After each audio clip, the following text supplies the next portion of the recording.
The race is on Mr. Saber. Speedy Kim rushing up sa wakas.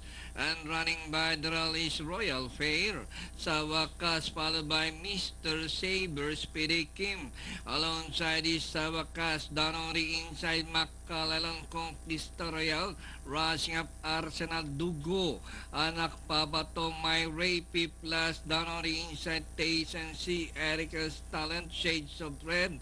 While Jets Treasure is the early trailer as they round the 3/4 mile distance. Sa wakas by ahead, being hounded by the favorite, and this one is Mr. Saber.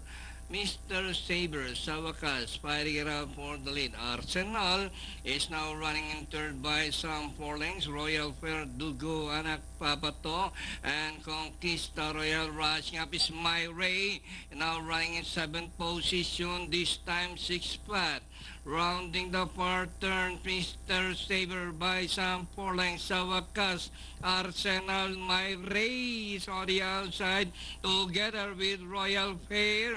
Last 450, Mr. Saber by some 5 lengths racing towards the final turn. Mr. Saber followed by My Ray. Royal Fair in the middle is Arsenal. Entering the last 250, Mr. Saber, the favorite by some 6 lengths, followed by My Ray. And down on the inside, Royal Fair. And brushing up is Makalalon. And finally, entering number 4, the favorite, Mr. Saber. Second, Makalalon. My Ray, Royal Fair, Arsenal for the Fentafecta. Then comes Shades of Red, Conquista Royal, Speedy Kim.